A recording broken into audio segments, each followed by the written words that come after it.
Hello guys, my self Chandan Kumar. मैं आपको gain knowledge channel में आप लोगों का स्वागत करता हूं गाइज। मैंने guys vector quantity, vector algebra physics में जो आवश्यक होता है उसके लिए गाइज मैंने शुरू किया था गाइज। उसमें मैंने आपको एक वीडियो डाली थी गाइज, एक वीडियो लेक्चर अपलोड की थी। उससे पहले गाइज मैंने यूनिट्स एंड डायमेंशन शुरू किया था गाइज। उसमें मैंने 3 लेक्चर डाला था गाइज। वेक्टर में मैंने एक वीडियो डाला था गाइज, ठीक है गाइज। अब गाइज अगर मैं मुझे अब गाइज अब मैं अभी वेक्टर को आगे कंटिन्यू करूँगा गाइज। पिछले वीडियो वेक्टर की और यूनिट एंड डायमेंशन के सारे लिंक मैं डिस्क्रिप्शन बॉक्स में गाइज डाल दूंगा। आप उसे अवश्य देखें और उसके बाद ही उस वीडियो को कंटिन्यू करें। मतलब मैंने क्या कहा गाइज, वेक्टर के पुराने वीडियो देखने के बाद ही आप इस वीडियो को गाइज देखें, बहुत फ़ायदा होगा। तो गाइज मैं शुरू कर रहा हूँ गाइज वेक्टर में आगे। वेक्टर में गाइज मैंने आप लोगों को parallelogram law of vector addition बता दिया था गाइज। अब गाइज उससे जुड़ा मैं कुछ आप लोगों को इम्पोर्टेंट रिजल्ट्स बताऊंगा जो कि काफ़ी इम्पोर्टेंट होगा गाइज। ध्यान से देखिए गाइज, कुछ इंपॉर्टेंट रिजल्ट्स क्या इसमें होता है गाइज। सबसे पहला गाइज, पहला रिजल्ट मैं लिखने जा रहा हूँ गाइज, ध्यान से देखिए गाइज, कि अगर यहाँ पे एक फोर्स में यहाँ पे एक वेक्टर मान लूँ एफ वेक्टर, क्या करा होगा गाइज मैं यहाँ पे एक वेक्टर एफ वेक्टर मान लूँगा और दूसरा वेक्टर एफ वेक्टर मैं मान लूँगा। तो इसका और ये दोनों अगर गाइज 60 डिग्री पे अगर गाइज मान लेते हैं इंक्लाइंड है, तो ये दोनों का वेक्टर का रिजल्टेंट कहीं बीच में आएगा, इन दोनों के बीच में आएगा, जो कि 30 डिग्री पे इंक्लाइंड होगा और इसका रिजल्टेंट आता है गाइज f√3। पहला रिजल्ट आप लोगों को समझ में आया गाइज। पहला रिजल्ट में मैंने क्या बोला गाइज, यहाँ पे फोर्स अगर f है, दूसरा फोर्स f है, अगर 60 डिग्री पे इंक्लाइंड है, तो मैंने ये बोला कि ये दोनों का रिजल्टेंट कहीं बीच में आता है और जिसका मैग्नीट्यूड होता है f√3 और f√3 जो f के साथ एंगल बनाता है वो आता है गाइज 30 डिग्री। अब देखिए मैं आप लोगों को अगला पॉइंट समझाने जा रहा हूँ, ध्यान से देखिएगा भाइयों। अगर यहाँ पे फोर्स मैं मान लेता हूँ एफ वेक्टर का मैं मान लेता हूँ फोर्स, दूसरा फोर्स मैं मान लेता हूँ एफ, ठीक है। अब यहाँ पे एंगल इंक्लाइंड रहता है 90 डिग्री पे एंगल इंक्लाइंड, तो ये दोनों का रिजल्टेंट कहीं बीच में आएगा। दैट इज ये कितना आएगा भाई, ये कितना आएगा भाइयों, ये आएगा f√2, इसमें आएगा भाइयों 45 डिग्री पे इंक्लाइंड होगा, ठीक है भाइयों। अब देखिए तो तीसरा टॉपिक मैं शुरू करूंगा, इसमें क्या होगा, इसका रिजल्टेंट आप देखिएगा कैसे आएगा। ये फोर्स एफ है, और ये फोर्स एक और एफ है फोर्स एफ। ये है 120 डिग्री इंक्लाइंड पे, ये दोनों फोर्स, एक फोर्स एफ और ये फोर्स है, दोनों 120 डिग्री पे इंक्लाइंड हो, तो दोनों का रिजल्टेंट कहीं बीच में आएगा। इसका मैग्नीट्यूड भी भाइयों एफ ही होगा और ये एफ और ये एफ कितना डिग्री पे इंक्लाइंड होगा, 60 डिग्री पे इंक्लाइंड होगा। अब अगर सिस्टम ऑफ वेक्टर्स मैं ले लूं, क्या ले लूं, सिस्टम ऑफ वेक्टर्स, कितने उसमें कितने वेक्टर होंगे गाइज, वेक्टर 6 वेक्टर होंगे। उसमें भाइयों कैसे होगा, ये फोर्स एफ ले लूं,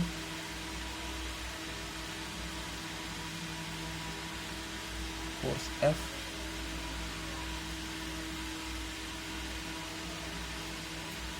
एफ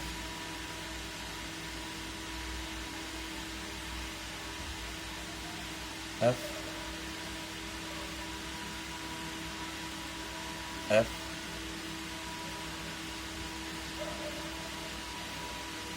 सब आपस में जो इंक्लाइंड होंगे, ऐसे ऐसे जो एंगल होगा, x1 x2 x3 x4 x5 x6, x1 equals to dot dot dot of x6 के इक्वल होगा, जो कि होगा x डिग्री, इसका वैल्यू होगा 60 डिग्री।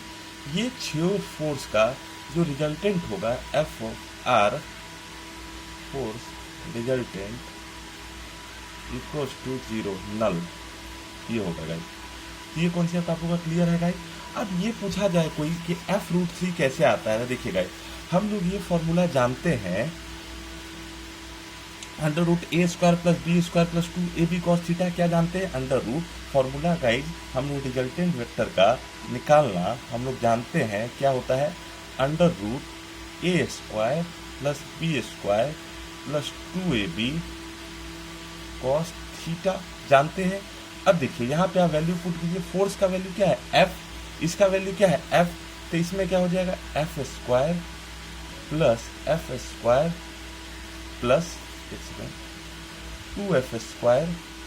अब कॉस कितना है 60 डिग्री, तो कॉस 60 डिग्री, इसी को आप आगे सॉल्व कर लीजिए तो क्या हो जाएगा f² + f² plus 2f², cos 60 का वैल्यू 1/2, तो 1/2 कैंसिल, तो इसमें क्या हो जाएगा √3f², इसका रिजल्टेंट क्या आ जाएगा √3f, वही रिजल्टेंट मैंने यहाँ, अगर 90 डिग्री पे इंक्लाइंड हो तो f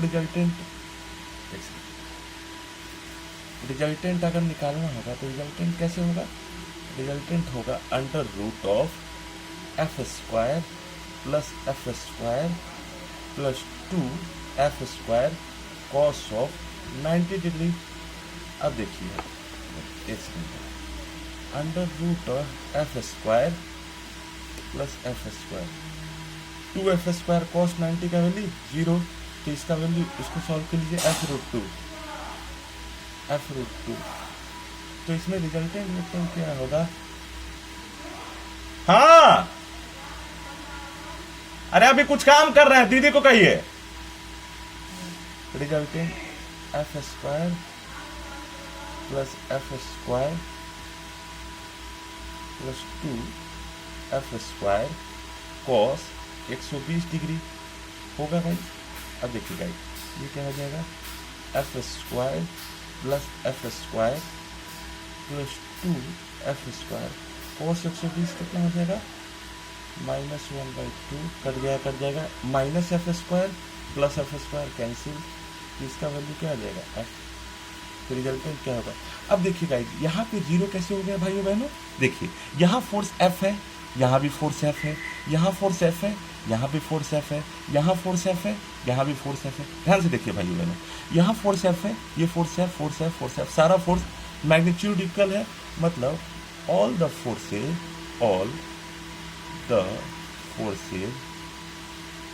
are of equal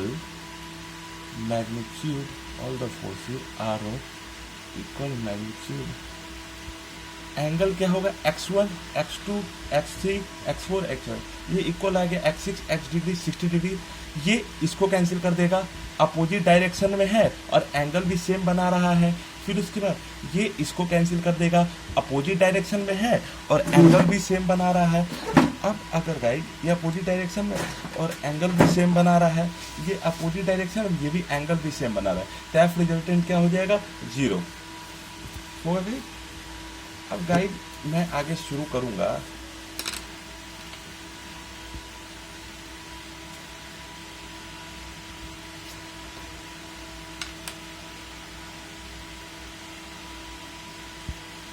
polygonal law of vector, बहुत इंपॉर्टेंट रिजल्ट है गाइस, ध्यान में जरूर रखिएगा, polygonal law of vector.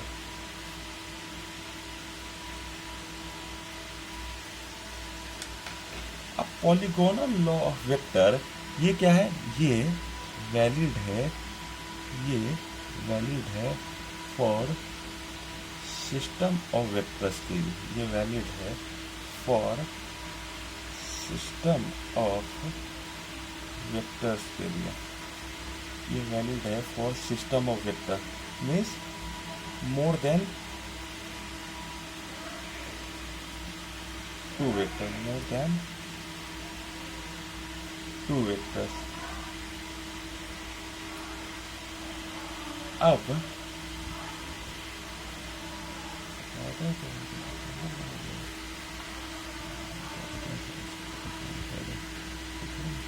Polygonal law of vector, if we take n system of, if we take n system of vectors, if we take n system of vectors f1, f2, f3, f of n, तो f1, f2, f3, fn n system of vectors है, तो इसमें कैसे होंगे guys? f1,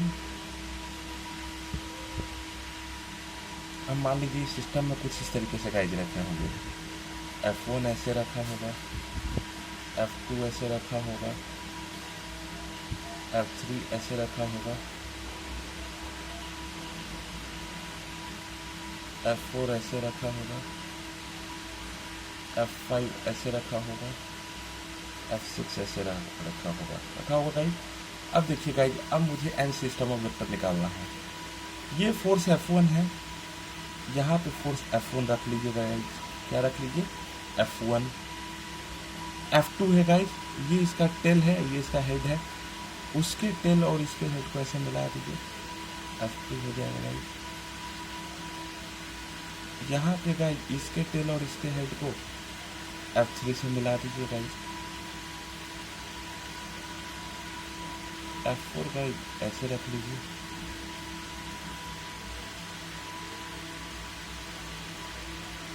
f5 guys ऐसे रख लीजिए। तो ये दोनों का रिजल्टेंट ये होगा from triangle of vector addition से f रिजल्टेंट, ये फोर्स और ये फोर्स का रिजल्टेंट ऐसे होगा,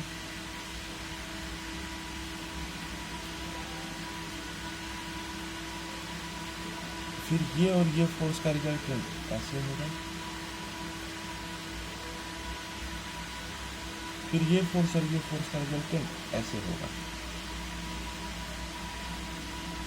ये FR1 मान लीजिए, इसको FR2 मान लीजिए, इसको FR3 मान लीजिए, इसको FR4 मान लीजिए।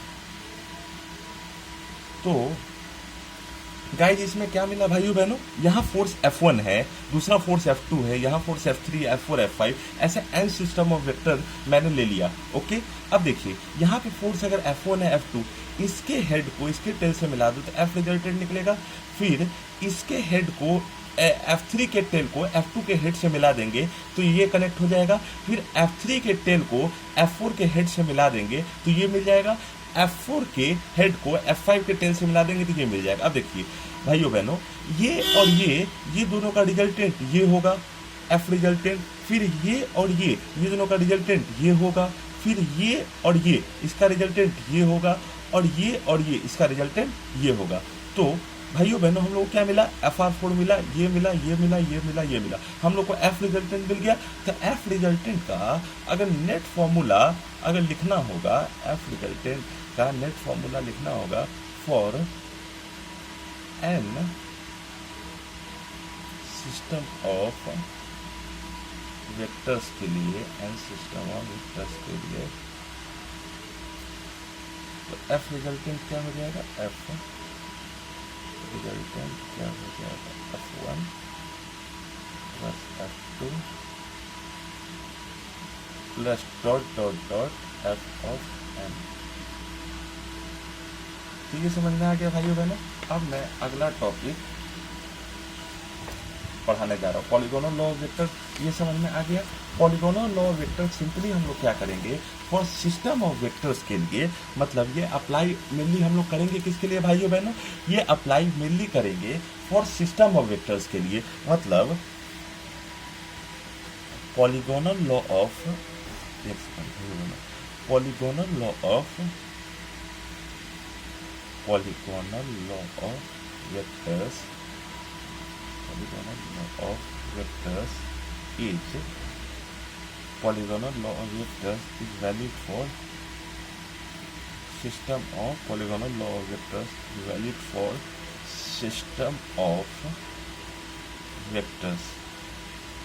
ठीक है भाइयों बहनों, polygonal law of vector valid किसके लिए होता है? Polygonal law of vector system of vector के लिए वैलिड होता है, मतलब एक के लिए नहीं, किसी सिस्टम ऑफ वेक्टर के लिए वैलिड होता है, ठीक है। Polygonal law of vector valid होता है फॉर सिस्टम ऑफ वेक्टर्स के लिए। ओके गाइस, अब देखो जैसे पॉलीगोनल लॉ ऑफ वेक्टर अगर हम लोग को समझ में आ गया तो उसी से मिलता जुलता, और इसमें हम लोग क्या करेंगे, टू फाइंड एफ रिजल्टेंट, मतलब रिजल्टेंट अगर निकालना होगा किसका? सिस्टम ऑफ वेक्टर्स का, सिस्टम ऑफ एन वेक्टर्स का, सिस्टम ऑफ एन वेक्टर्स का अगर आप लोगों को रिजल्टेंट निकालना होगा तो सिंपली हम लोग क्या करेंगे, इंडिविजुअल वेक्टर्स का, हम लोग सिंपली इंडिविजुअल वेक्टर्स का हम लोग वेक्टोरियल समेशन कर देंगे। क्या कर देंगे गाइस? इंडिविजुअल वेक्टर्स का वेक्टोरियल समेशन कर देंगे। मतलब पॉलीगोनल लॉ ऑफ वेक्टर पहला तो होता है किसके लिए वैलिड? सिस्टम ऑफ वेक्टर के लिए। रिजल्टेंट ऑफ द सिस्टम निकालना, एन वेक्टर एफ रिजल्टेंट क्या हो जाएगा? F1 plus F2 plus dot dot dot of F of n हो जाएगा। ओके गाइज, अब देखिए गाइज, ये जब अगर गाइज आप लोगों को समझ में आ गया हो, फिर उसके बाद गाइज मैं आप लोगों को पढ़ाऊंगा Lami's theorem.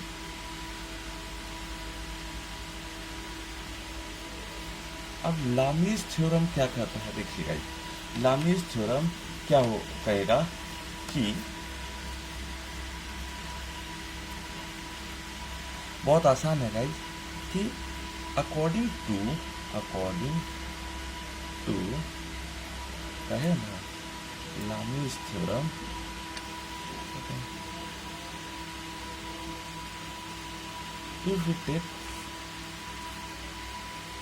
if you take three system of vectors, three vectors along, we take three vectors along x-axis,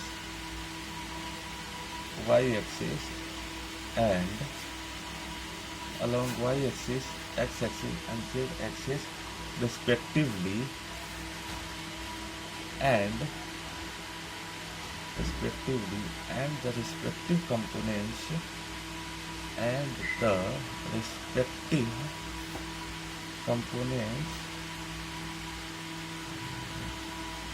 fx, fy and fz, respective component fx, fy and fz makes angle alpha, beta का and gamma respectively देर ना पेट में तो घसका दिया। अरे कहाँ घसकाए हैं पापा? बेटा झूठ कहाँ बोलता है? अब चुप रहिए ना, वीडियो में आवाज आ जाएगा, हम उधर चले जाते हैं, चुप तो रहिए कम से कम। रिकॉर्डिंग कर रहे हैं, आप बोले जा रहे हैं वीडियो में, हम जा रहे हैं ना उधर।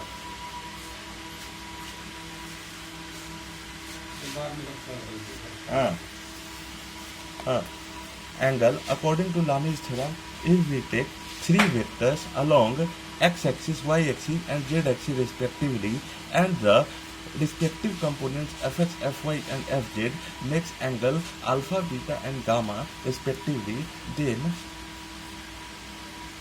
fx upon sin alpha equals to fy upon sin beta upon fz upon sign gamma.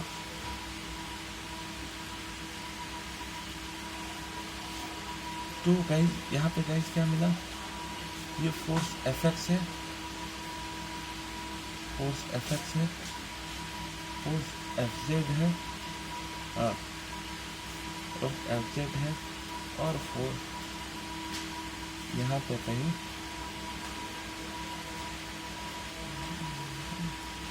Fy है। ये एंगल अल्फा, ये एंगल मान लीजिए बीटा, और ये एंगल मान लीजिए गामा। एंटी क्लॉकवाइज ही एंगल लेंगे, ऐसे ऐसे ऐसे। तो क्या कहता है गाइस, लामीज थ्योरम ये कहता है कि अगर आप कोई भी तीन वेक्टर लेंगे along x axis, y axis and z axis respectively, तो उसका respective component F x, F y, F z अगर एंगल बना रहा है alpha, beta and gamma respectively, तब F x upon sine alpha equal to F y upon sine beta F z upon sine gamma. मतलब guys मैं कह रहा हूं कि अगर कोई भी तीन सिस्टम ऑफ वेक्टर में ले लूं जो कि एफ एक्स है, एफ एक्स क्या है ध्यान से देखिए गाइस, मैं लिख भी देता हूं आपको गाइस। एफ एक्स जो है along x axis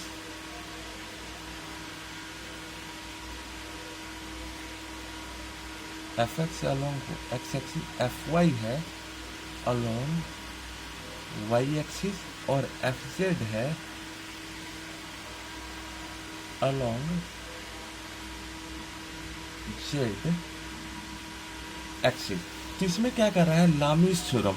तो according to Lami's theorem if we take three vectors, मतलब if we take three vector along x axis y axis z axis respectively, और वो एंगल बना रहा है, उसका तीन कंपोनेंट है F x F y and F z, makes angles alpha beta and gamma respectively, तब F x upon sine alpha, F y upon sine beta, F z upon sine gamma. यह force F x है, ये force F y है, force F z है। Alpha है F x और F y, force alpha है, F y और F z force beta है, एफ जेड और एफ एक्स फोर्स, ये गाइस सॉरी गाइस यहाँ लिखना मैं भूल गया गाइस, गामा है। F x F y alpha, F y F z beta और ये गामा। अगर एफ एक्स है along x axis, F y है वाई एक्सिस एफ एक्स, तो then these three components of vector, then these three components of vectors, then these three components of vectors are, then these three components of vectors are proportionate, then these three components of vectors are proportionate। ये clear है guys, ये concept clear है। तब ये तीनों vector proportionate होगा किससे, one upon sine alpha, one upon sine beta, one upon sine. इसी का गाइस थोड़ा सा मैं एक्सटेंशन फॉर्म लिख दूंगा तो क्या हो जाएगा, F x cosec alpha, F y cosec beta, F z cosec gamma. F x cosec alpha, F y cosec beta, F z cosec gamma. ये गाइज ये कॉन्सेप्ट आप लोगों को समझ आया। क्वेश्चन इसमें करवाऊंगा मैं आप लोगों को, टेंशन मत लीजिए गाइज, इसमें मैं बहुत सारा क्वेश्चन आप लोगों को करवाऊंगा, डोंट वरी। ओके गाइज, अब देखिए गाइज, अगर ये कॉन्सेप्ट अगर आप लोगों को समझ में आ रहा है, पहले मैं आप लोगों को थ्योरी पार्ट पहले मैं कवर कर लूँ, फिर उसके बाद मैं आप लोगों को क्वेश्चन भी मैं करवाऊंगा, बहुत ही अच्छे क्वेश्चन करवाऊंगा। उसमें कोई बुरा मानने वाली बात भी नहीं है, उसमें काफ़ी अच्छे लेवल के क्वेश्चन मैं आप लोगों को करवाऊंगा। अब देखिए गाइज, ये जब अगर कॉन्सेप्ट अगर आप लोगों को ये जब अगर कॉन्सेप्ट आप लोगों का क्लियर है गाइज, तो मैं आप लोगों के लिए एक बहुत ही इम्पोर्टेंट कॉन्सेप्ट लाने जा रहा हूँ, rectangular resolution of vectors. Concept जो लाने जा रहा हूँ गाइज वो क्या है, rectangular resolution of vectors, rectangular resolution of vectors, rectangular resolution of vectors।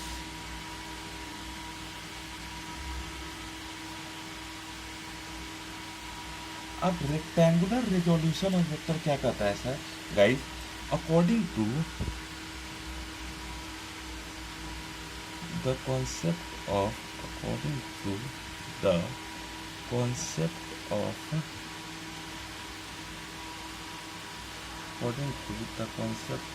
rectangular, according to the concept of rectangular resolution of vectors,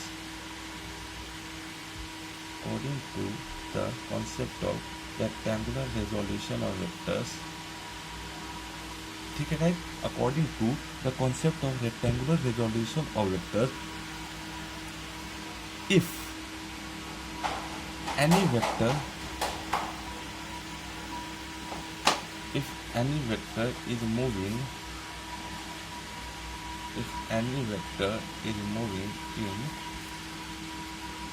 in x axis and y axis both respectively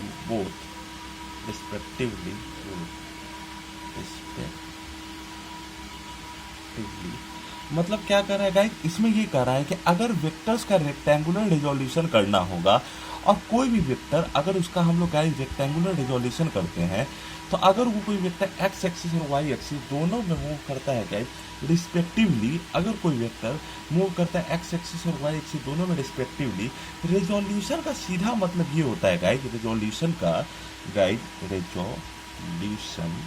का सीधा मतलब होता है guys तोड़ना। Resolution का सीधा मतलब क्या होता है गाइस, तोड़ना, मतलब उसको कंपोनेंट्स में तोड़ना। अब देखिए इसको गाइस थोड़ा सा मैं आप लोगों को एक लेमैन एग्जांपल देता हूँ गाइस। अगर कोई चीज अगर ऐसे मूव कर रहा है, ये है एक्स एक्सिस, ये है वाई एक्सिस,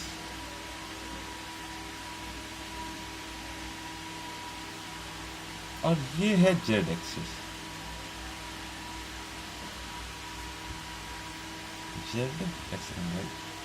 जेड एक्सिस। तो अगर ये इस डायरेक्शन 2D प्लेन में मूव कर रहा है, 2D प्लेन में मूव कर रहा है, तो ये एक्स एक्सिस में भी मूव कर रहा है, वाई एक्सिस में मूव कर रहा है और जेड एक्सिस में भी मूव कर रहा है।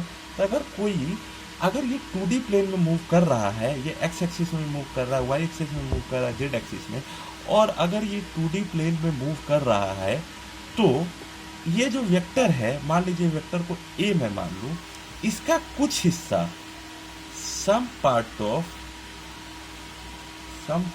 Vector A is also traversing in x axis, also traversing in x-axis, y-axis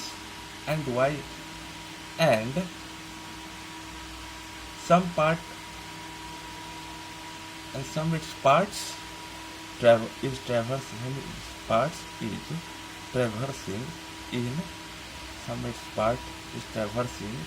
in y-axis also।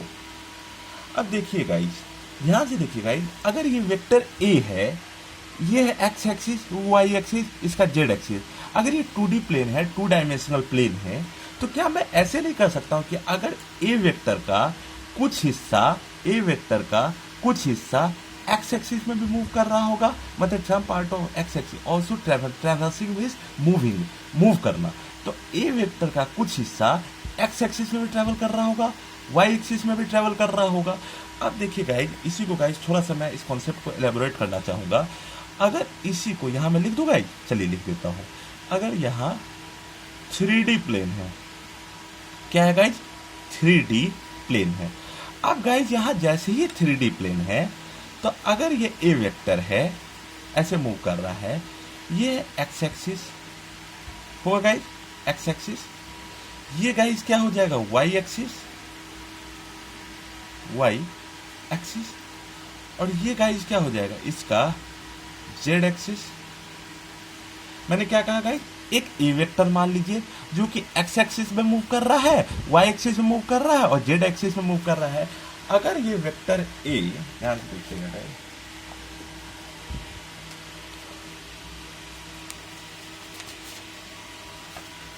अगर वेक्टर ए अगर एक्स एक्सिस में मूव कर रहा है, अगर वेक्टर एक्स एक्सिस में अगर मूव कर रहा है, तो मैं जो एक 3D प्लेन में मूव किया, इससे मैं क्या कंक्लूजन ड्रॉ कर सकता हूं, इससे मैं क्या कंक्लूजन ड्रॉ कर सकता हूं, इससे कंक्लूजन गाइस मैं ये ड्रॉ कर सकता हूं कि in 3D plane if vector A is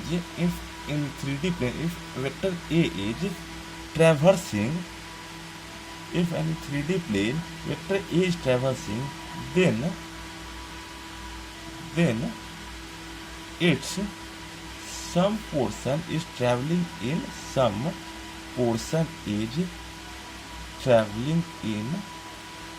x-axis y axis as well as traveling in y axis, x axis and x axis and z axis respectively. In x axis, y axis and z axis respectively. मैंने क्या कहा guys, अगर कोई vector A अगर move कर रहा है x axis 3D plane में, मतलब 3 डायमेंशनल प्लेन में, जिसके पास लेंथ भी है, ब्रेड्थ भी, हाइट है, तो उसका एक एक्स एक्सिस भी होगा, वाई एक्सिस भी होगा, जेड एक्सिस भी होगा. अब इसी को देख लीजिए ना गाइस, इसी को एग्जांपल मैं समझूं. ये क्या है, इसका एक्स एक्सिस है, ये क्या है, इसका वाई एक्सिस है. अब बाहर जो आउट ऑफ द प्लेन है वो क्या है, हिस्सा है गाइस, जेड एक्सिस है.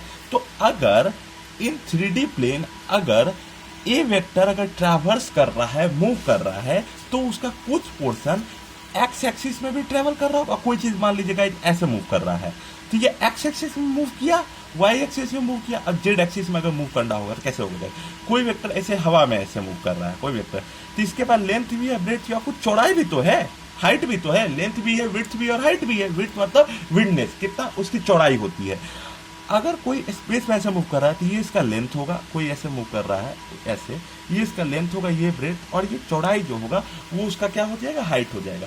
तो कोई भी 3D प्लेन में अगर कोई वेक्टर ए ट्रैवर्स कर रहा है, मूव कर रहा है, कोई 3D प्लेन में, क्या बोला गाइज मैंने, कोई 3D प्लेन में अगर वेक्टर ए ट्रैवर्स कर रहा है, मूव कर रहा है, तो उसका सम पोर्शन वाई एक्सिस में ट्रेवल होगा, सम पोर्शन एक्स एक्सिस में ट्रेवल होगा और सम पोर्शन जेड एक्सिस में भी ट्रेवल होगा. तो बाई कॉन्सेप्ट ऑफ, मैं एक लाइन लिखने जाऊंगा, ध्यान से देखिएगा guys, by concept of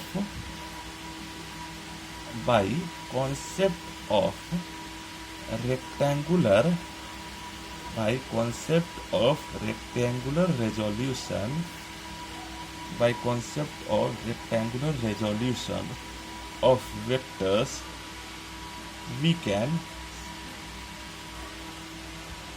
determine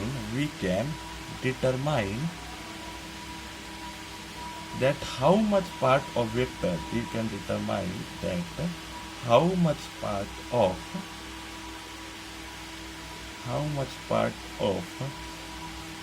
vector A have in x-axis, y-axis, and have how much part in x-axis, y-axis, and z-axis respectively.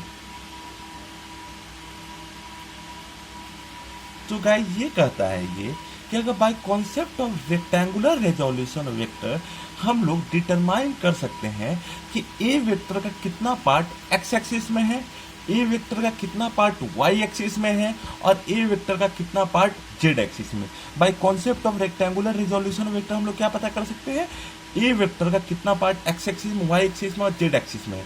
अब गाइस इसी का कॉन्सेप्ट मैं आप लोगों को बताने जा रहा हूँ, ध्यान दीजिएगा गाइस, कॉन्सेप्ट मैं आप लोगों को इसका बताने जा रहा हूँ.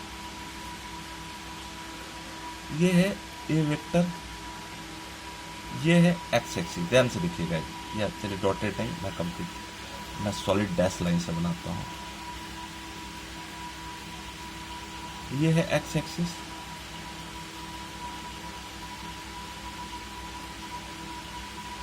Y axis.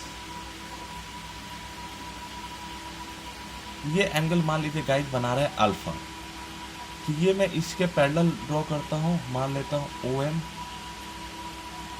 और ये लाइन मैंने वाई एक्सिस के पैरेलल ड्रॉ किया और ये लाइन मैं एक्स एक्सिस के पैरेलल ड्रॉ करूंगा OB. तो अगर आप लोगों से OM का मैग्नीट्यूड पूछेगा तो इसका मैग्नीट्यूड अगर मान लीजिए K मान लेते हैं, तो अप्लाई करते हैं इन ट्रायंगल OM, K मान लेते हैं in triangle OMK, cos alpha क्या हो जाएगा, ध्यान से देखिएगा, कॉस अल्फा निकालना है ना गाइज आप लोगों को. तो कॉस अल्फा गाइज क्या हो जाएगा, के अपॉन कॉस अल्फा, सॉरी हाँ, बेस अपॉन हाइपोटेनस होता है गाइज. तो क्या होगा, बेस क्या होगा, के अपॉन ए. तो के का वैल्यू क्या हो गया, ए कॉस अल्फा. तो अगर ये ए कॉस अल्फा हो गया तो इसी के पैरेलल ये है, तो ये क्या हो जाएगा, ए कॉस ऑफ अल्फा हो जाएगा। अब यहाँ पे साइन का लगाना होगा गाइज, इन ट्रायंगल ओ एम के ही पे मैं बोल रहा हूँ गाइज, यहाँ मैं लिख दूँ गाइज, चलिए मैं यहाँ लिख देता हूँ। इन ट्रायंगल ओ एम के ही में sine alpha perpendicular by hypotenuse के है, इसको मैं एक काम करता हूँ एल मान लेता हूँ एल। तो sine alpha perpendicular by hypotenuse L upon A, L बराबर क्या हो जाएगा, ए साइन अल्फा। तो ये क्या हो जाएगा, ए साइन अल्फा हो जाएगा। तो ए वेक्टर का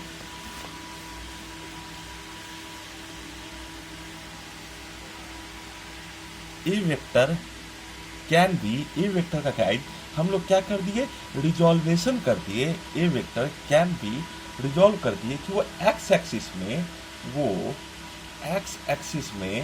और वाई एक्सिस में कितना पार्ट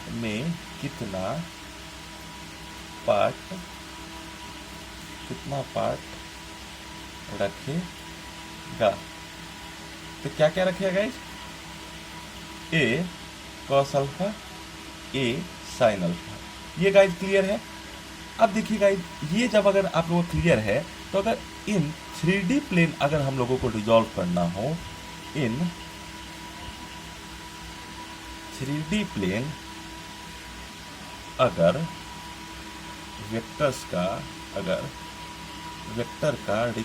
अगर ए वेक्टर का रिजॉल्वेशन करना हो, अगर 3D प्लेन में ए वेक्टर का रिजॉल्वेशन करना हो, अगर 3D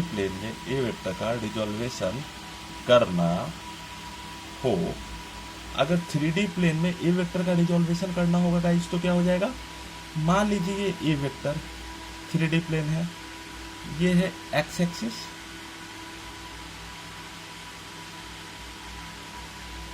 ये ओरिजिन मानते हुए ये है वाई एक्सिस, और ये मान लेता हूं गाइस मैं जेड एक्सिस मान लेता हूं। अब देखिए गाइस, यहाँ पे एक्स एक्सिस के साथ मान लेते हैं एंगल बना रहा है अल्फा, एंटी क्लॉकवाइज मानूंगा ना गाइस, ये एंगल मान लेता हूं बीटा, और ये जो जेड एक्सिस के साथ एच बना रहा है वो मान लेता हूँ, ऐसे मुझे लेना चाहिए था, लेकिन चलिए गाइस थोड़ा सा मान लेते हैं। ए वेक्टर ये एक्स एक्सिस इसके साथ एंगल बना रहा है अल्फा, वाई एक्सिस के साथ बना रहा है बीटा, और जेड एक्सिस के साथ बना रहा है गामा। तो ए का रिजॉल्वेशन कैसे होगा गाइस, अब देखिए गाइस, यहाँ पे मैंने जब ये कॉन्सेप्ट बताया था कि जैसे ए वेक्टर है, ये है एक्स एक्सिस, ये क्या है गाइस, एक्स एक्सिस, ये है गाइस एक्स एक्सिस, ये है गाइस क्या, वाई एक्सिस, ये एंगल बना रहा है अल्फा। तो एक्स एक्सिस में इसका कंपोनेंट होता है ए कॉस अल्फा, मतलब जो कंपोनेंट एक्स एक्सिस के साथ होता है उसके साथ क्या आता है, एक्स एक्सिस के साथ होता है उसके साथ कॉस आता है, उसके साथ क्या आता है, उसके साथ कॉस आता है,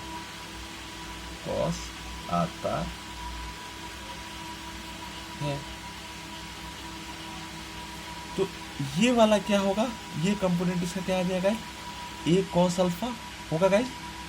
ये वाला गाइस क्या कंपोनेंट जो आ जाएगा वो क्या आ जाएगा, ए cos of beta.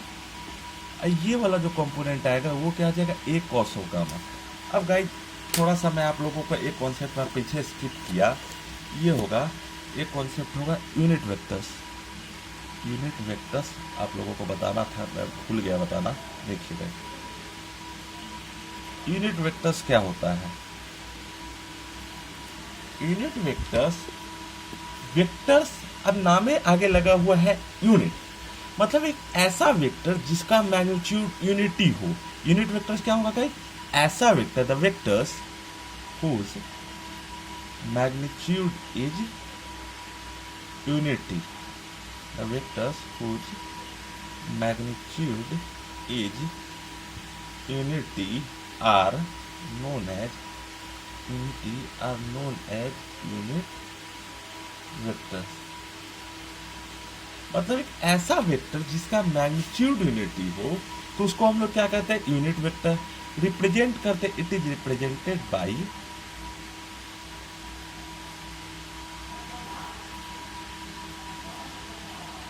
Capital letter, represented by alphabetical letters, by alphabets with hat on the top, by alphabet with hat on the top। ठीक है, मतलब एक ऐसा वेक्टर जिसका मैग्नीट्यूड यूनिटी हो उसको कहते हैं यूनिट वेक्टर। ये रिप्रेजेंट होता है by alphabets with hat. Represent कैसे करूँगा, i cap, sorry guys, a x cap, तो एक्स कैप क्या हो जाएगा, a x upon modulus of a. A y cap क्या हो जाएगा, a y upon mod of a y. A z आप लोगों को निकालना होगा, तो कैसे निकलेगा, a z cap, a z upon mod of a z cap. अब यहाँ पे गाइज ए के सबस्क्रिप्शन, सबस्क्रिप्शन मतलब लोअर पोजीशन, ऊपर मतलब superscription.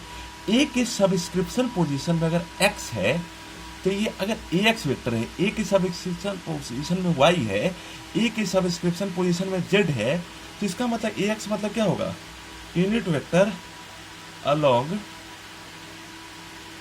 Unit vector along x axis.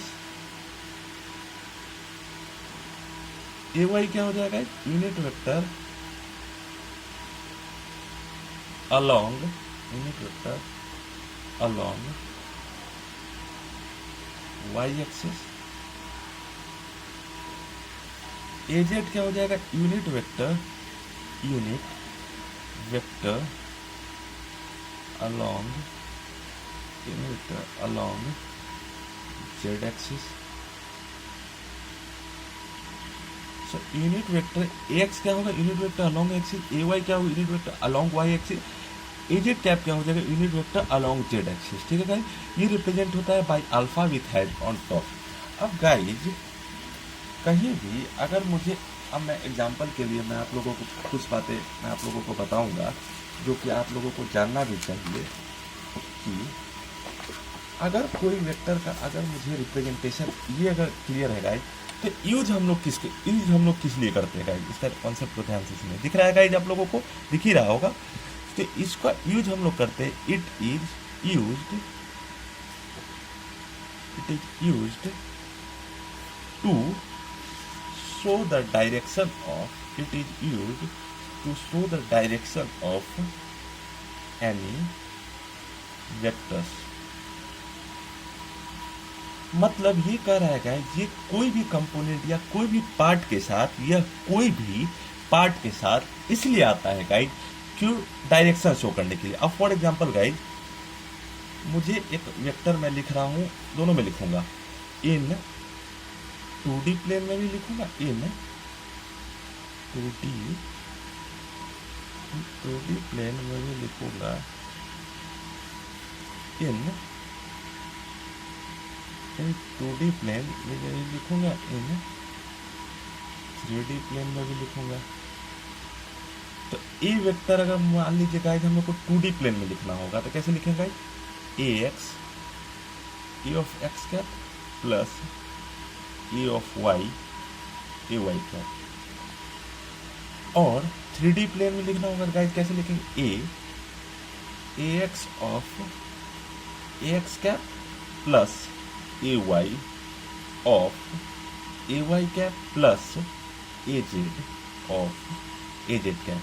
मतलब कोई भी वेक्टर को अगर डायरेक्शन के साथ शो करना है तो a vector a x of a x cap plus a y of a y cap. अब देखिएगा इस तरीके से शो करेंगे, a x cap unit vector, मतलब ये क्या शो कर रहा है, ए एक्स ऑफ ए, ये शो कर रहा है ए एक्स मैग्नीट्यूड का, ये शो कर रहा है कि ए एक्स मैग्नीट्यूड का, ए का जो मैग्नीट्यूड है ए एक्स है किसके डायरेक्शन में, एक्स एक्सिस के डायरेक्शन में। ए वाई ऑफ ए वाई क्या शो कर, ए का जो पार्ट है वाई डायरेक्शन में क्या है, ए वाई है। क्या शो कर रहा है गाइस, मैं फिर से बोल दूं, ए वेक्टर का ये शो कर रहा है, ए वेक्टर का एक्स एक्सिस के डायरेक्शन में जो इसका पार्ट बनता है वो बनता है ए एक्स। ए वेक्टर का वाई एक्सिस के डायरेक्शन में जो पार्ट बनता है वो बनता है कितना है, ए वाई। 3D प्लेन में भी कुछ इसी तरीके से गाइस होगा। ए वेक्टर का ए एक्स वेक्टर के डायरेक्शन में क्या पार्ट बनता है, ए एक्स। ए वेक्टर का वाई एक्सिस के डायरेक्शन में क्या पार्ट बनता है, ए वाई। ए वेक्टर का जेड एक्सिस के डायरेक्शन में जो पार्ट बनता है, ए जेड। मतलब यहाँ अगर मैं लिखूंगा तो क्या मैं लिख सकता हूँ भाई, ए x A y a z क्या है, मैग्नीट्यूड है, और ए एक्स ए वाई और ए जेड क्या शो कर, एक्स ए वाई और ए जेड क्या शो कर रहा है गाइस, डायरेक्शन शो कर रहा है अलोंग, डायरेक्शन शो कर रहा है along x axis y axis and along वो x axis and y axis z axis respectively, along x axis y axis and respectively। ठीक है, 3D plane a vector ax plus ay plus az ax az क्या है, magnitude along कौन axis, magnitude along x y and z axis, magnitude along x axis y axis and z axis respectively. मतलब a vector का magnitude along x axis y axis और z axis जो magnitude आता है वो क्या आता है, एक्स वाई ए जेड, और a x cap a y cap a z क्या कहता है, डायरेक्शन है जो कि अलोंग किसके है, एक्स एक्सिस वाई एक्सिस और जेड एक्सिस। अब इसका यूज मैंने यहाँ क्यों बताया गाइस, देखिए गाइस, अगर इन 2D प्लेन अगर वेक्टर का मैं रिजोल्यूशन कर रहा हूं, ध्यान से देखिए गाइस, यहाँ ए वेक्टर है, एंगल बना रहा है अल्फा, वो मिला देता हूं, एक्स एक्सिस है, ये एंगल बना रहा है वाई एक्सिस है।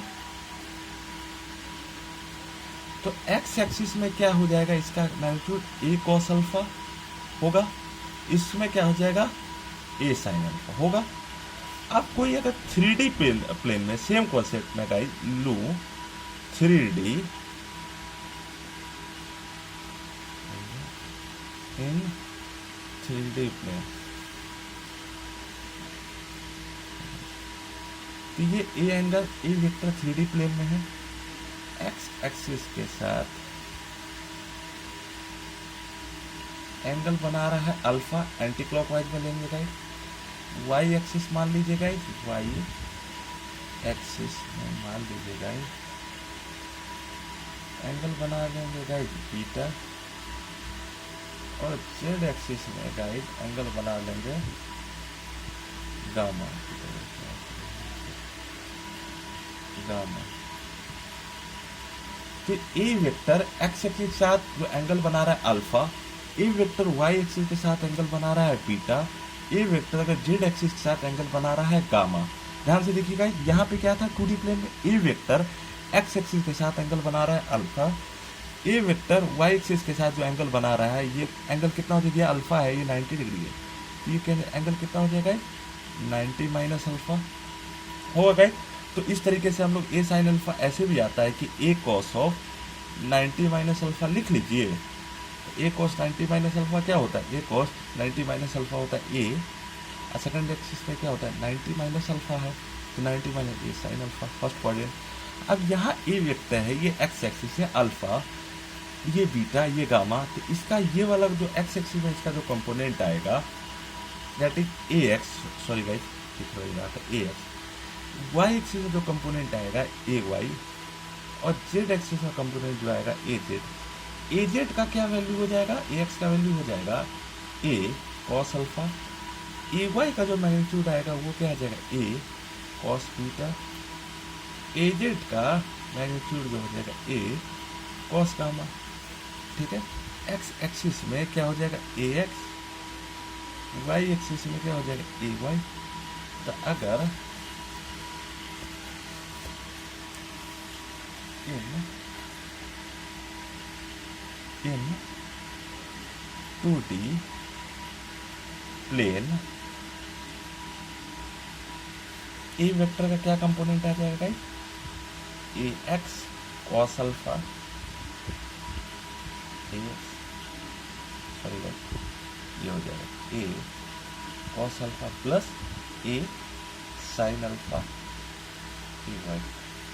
और अगर 3D प्लेन में वही गाइस लिखना होगा मुझे गाइस, तो मैं क्या लिखूंगा? 3D प्लेन में लिखना होगा गाइस, तो क्या लिखूंगा? A vector a cos alpha a x plus a sine alpha a cos beta a y plus a cos gamma a B.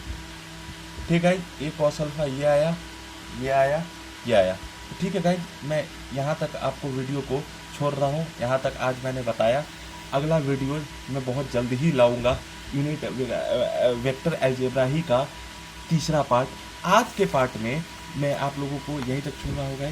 अगर कोई भी डाउट हो आप चैनल पे नीचे जाके कमेंट कर सकते हैं, जो भी डाउट होगा मैं आप लोगों को ज़रूर सॉल्व करूंगा। अब देखिएगा, मैं रिवीजन करवा दूं। आज हमने क्या सीखा? आज हमने सबसे पहला चीज़ ये सीखा कि रिजल्ट हम लोगों ने निकाला। रिजल्ट हम लोगों ने क्या निकाला? रिजल्ट हम लोगों ने निकाला, यहाँ फोर्स एफ है, यहाँ फोर्स एफ है, यहाँ एफ 60 डिग्री पे इंक्लाइंड था, एफ रूट 3 आया। फोर्स एफ है 90 डिग्री पे इंक्लाइंड आया था, रिजल्ट आया था एफ रूट 2। ये फोर्स एफ है, ये एफ है 120 डिग्री पे इंक्लाइंड है, तो एफ आया था एकदम इक्वल मैग्नीट्यूड का, एकदम बीच में आएगा। फोर्स एफ है, सिस्टम ऑफ वेक्टर है, x1 x2 x3 x4 x6 है, 60 डिग्री पे इंक्लाइंड है, तो एफ रिजल्टेंट क्योंकि आपस में, क्योंकि देखिए गाइस यहाँ पे एक कॉन्सेप्ट मैं ऐड करूंगा गाइस, यहाँ पे अगर फोर्स एफ है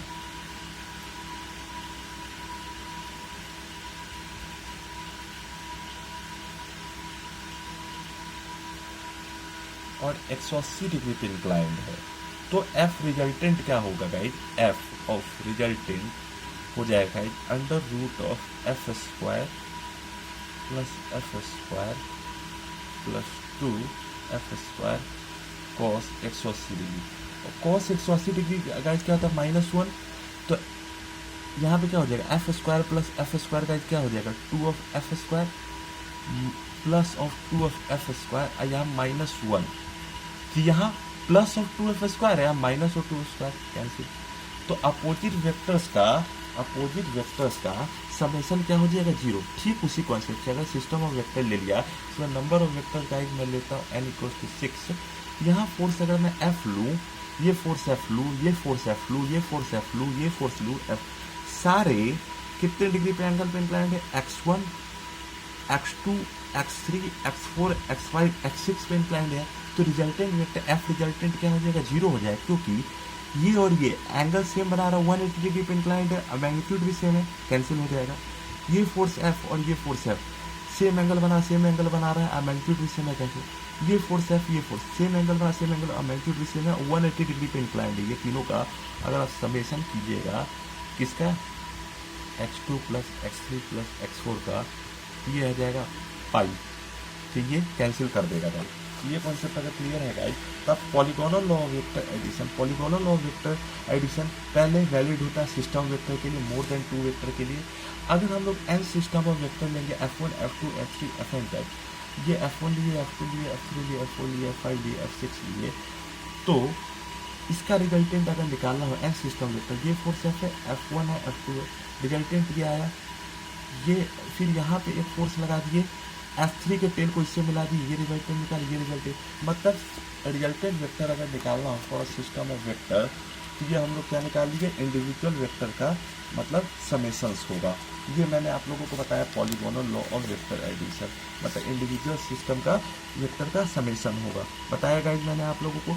अब गाइज लामीज थ्योरम ये कहता है कि अगर force x axis, y axis और जेड एक्सिस तीनों में अगर इंक्लाइंड हो और एंगल बना रहा अल्फा बीटा गामा, तो फोर्सेज आर क्या होते हैं? दोनों कंपोनेंट्स क्या होते हैं? प्रोपोर्शनेट होते हैं।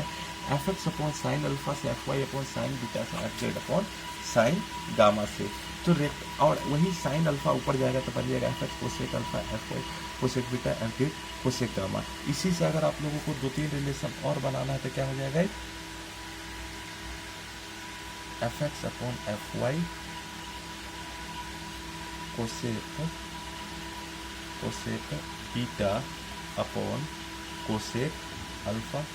एक रिलेशन और गाइस बन जाएगा f y upon f z upon cosec gamma upon cosec beta, और f x upon f z cosec beta upon cosec gamma, sorry guys, cosec gamma upon cosec alpha. ये हो जाएगा गाइस। अब देखिए guys, ये अगर रेक्टेंगुलर रेजोल्यूशन कंपोनेंट में कोई वेक्टर का रेजोल्यूशन में स्टोर ना 2D प्लेन में है तो ए कॉस अल्फा आएगा, ए साइन अल्फा। 3D प्लेन में वही गाइस, एक सेकंड गाइस, 3D प्लेन में होगा यही कहा जाए ए cos alpha, a cos beta और ए कॉस गामा। एक्स एक्सिस में ए x cap, a y cap, a z cap. X axis में इसको एक और तरीके से रिप्रेजेंट लोग कर देता है आई कैप, इसको रिप्रेजेंट लोग करता है जे कैप। फिर उसके बाद एक्स एक्सिस में इसको रिप्रेजेंट करता है आई कैप, इसको रिप्रेजेंट करता है गाइस जे कैप, इसको रिप्रेजेंट करता है गाइस के कैप। ये कॉन्सेप्ट आप लोगों को समझ में आया होगा। ये कॉन्सेप्ट अगर क्लियर है गाइस, तो वही पे गाइस मैंने बताया कि दो कंपोनेंट हम लोग ब्रेक कर लेंगे, ए कॉस अल्फा, ए साइन अल्फा में ब्रेक कर लेंगे। यहाँ रिजल्टेंट में देखिए गाइस, यही रिजल्ट आएगा। एक्स एक्सिस में, एक सेकंड गाइस, एक्स एक्सिस में ए cos alpha, a cos beta, A cos gamma आ गया। यूनिट वेक्टर जिसका मैग्नीट्यूड यूनिटी होता है गाइस, ठीक है गाइस। तो यहाँ पे मैं लेक्चर एंड कर रहा हूँ। अगला यूनिट एंड डायमेंशन का वीडियो बहुत जल्दी अपलोड करेंगे। That's all, thank you, take care.